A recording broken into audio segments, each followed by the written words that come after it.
What if the person you love the most is also the person who's breaking you the worst? You tell yourself it's just a rough patch, that all relationships have struggles, that maybe you're overreacting or even being too sensitive or expecting too much.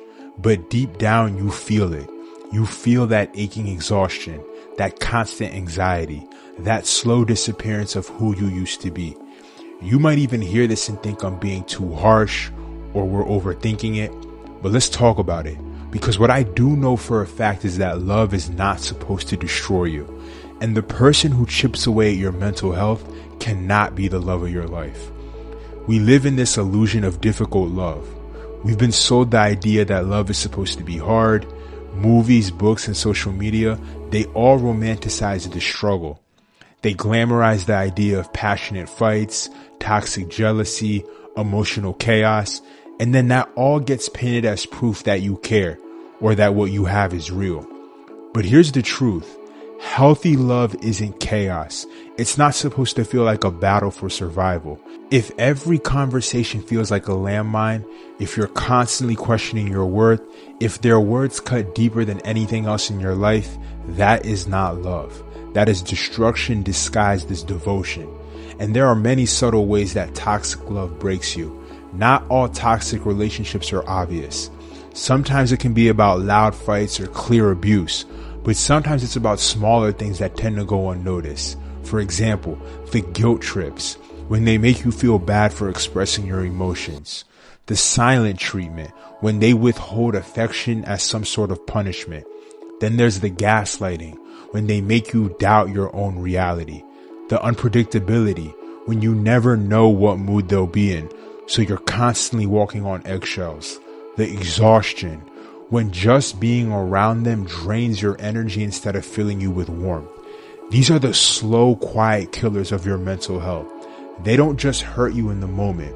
They literally reshape your mind, making you believe that this is normal or that this is what love is supposed to be. But it's not. Love should heal, not hurt.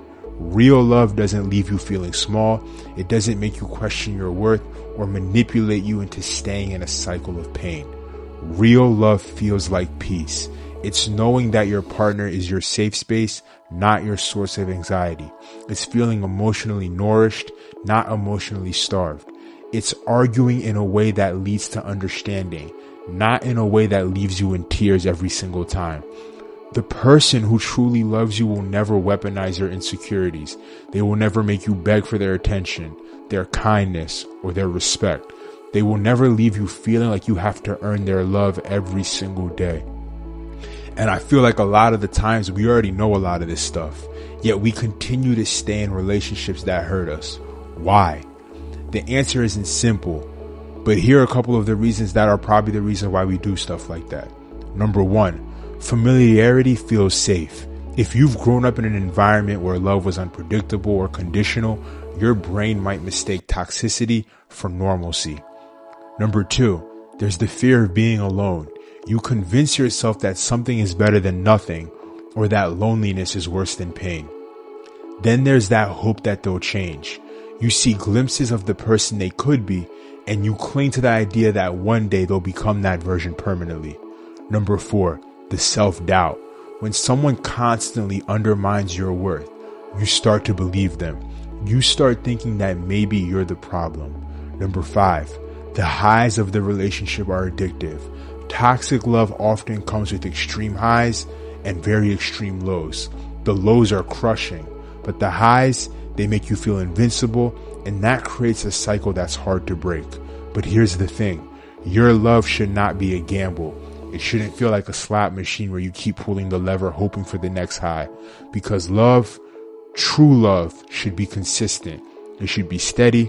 It should feel like home, not like a battlefield. Leaving a toxic relationship is never easy, but sometimes it's the only way to save yourself. And here are some of those signs that it might be time to walk away. If you're feeling mentally and emotionally drained after being around them, that might be a good sign.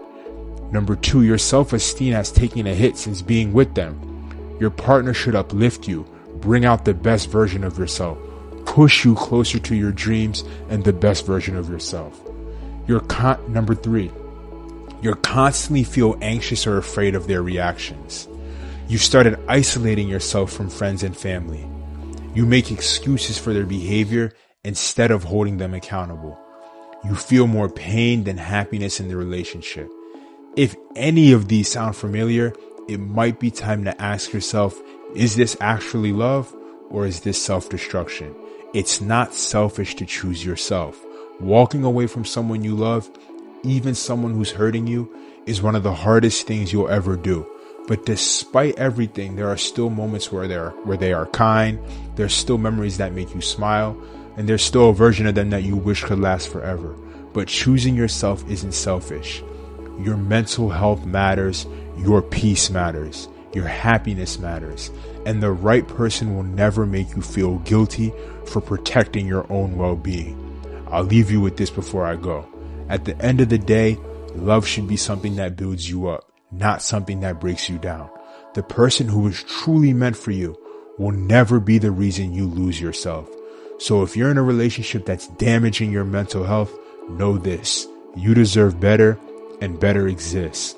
Love should feel like a safe place, not a storm you're constantly trying to survive. And the moment you realize that, that's the moment you take your power back. If this video resonated with you, show love in the comments. Check out some of my other stuff. Subscribe, share it with someone you know dealing with this, and all the above.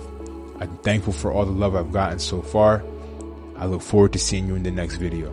In the meantime, stay humble, be blessed, and keep going.